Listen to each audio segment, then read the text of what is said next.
Ini bukan mitos. Kenapa manusia pernah makan mumia? Bunyi gila. Tapi ini benar-benar berlaku. Berabad-abad selepas zaman Mesir Purba, mumia digunakan sebagai ubat di Eropah. Lebih mengejutkan, sebut mumia dijual di farmasi. Dipercayai boleh merawat pelbagai penyakit, dari sakit kepala hingga pendarahan dalaman. Ini bukan cerita rekaan. Amalan ini dikenali sebagai mumia medicine dan ia menjadi trend pada satu masa. Pada zaman itu, orang percaya tubuh yang diawet mempunyai kuasa penyembuhan kerana proses mumifikasi yang unik. Namun realitinya, ia hanyalah kepercayaan tanpa bukti saintifik.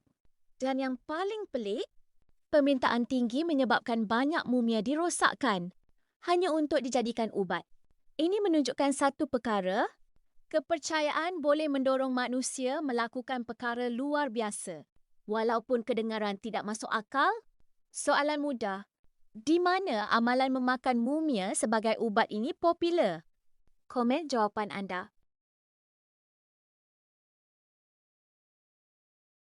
Ini bukan mitos. Kenapa bina piramid tapi dibayar dengan minuman? Bunyi pelik. Tapi ini benar-benar berlaku di Mesir Purba.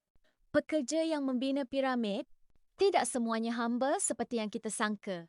Lebih mengejutkan, mereka adalah pekerja terlatih dan dibayar dengan makanan termasuk roti dan bir. Ya, bir.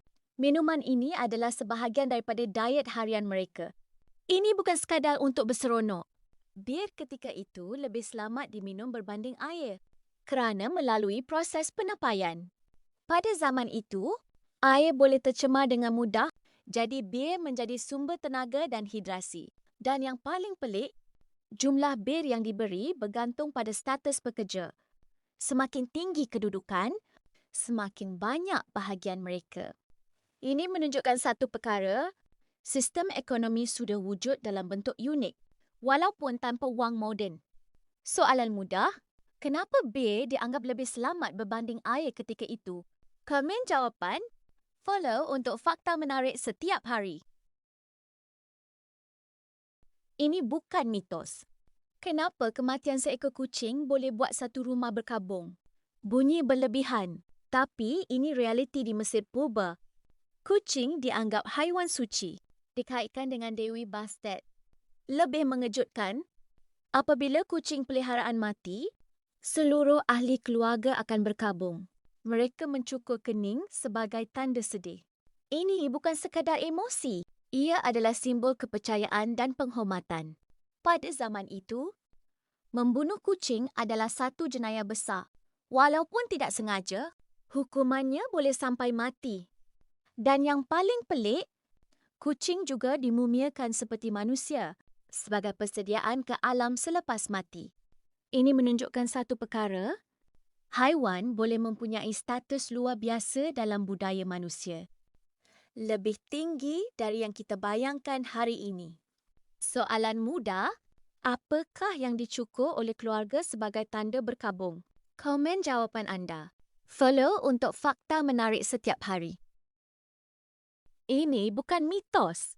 Macam mana orang dulu tahu waktu tanpa jam? Bukan dengan telefon, tapi dengan bayang. Di Mesir Purba, ada alat yang dipanggil jam bayang. Lebih mengejutkan, ia bukan hanya digunakan di luar, tetapi juga di dalam bangunan. Dengan bantuan cahaya matahari yang masuk, alat ini menggunakan batang dan skala. Bayang yang terhasil menunjukkan waktu. Ini bukan sekadar anggaran, ia cukup tepat untuk aktiviti harian. Pada zaman itu, masa sangat penting untuk ritual dan kerja. Tanpa teknologi moden, mereka tetap mampu mengaturnya. Dan yang paling pelik, mereka sudah membahagikan hari kepada bahagian tertentu, jauh sebelum jam mekanikal wujud. Ini menunjukkan satu perkara, manusia sentiasa mencari cara untuk mengawal masa, walaupun dengan alat yang sangat asas. Soalan mudah, apakah yang digunakan untuk menentukan waktu dalam alat ini? Komen jawapan anda. Ini bukan mitos. Kenapa matahari dianggap lebih dari sekadar cahaya? Di Mesir Purba, matahari adalah dewa paling penting. Dikenali sebagai Ra, lebih mengejutkan. Setiap hari dianggap perjalanan hidup dewa ini.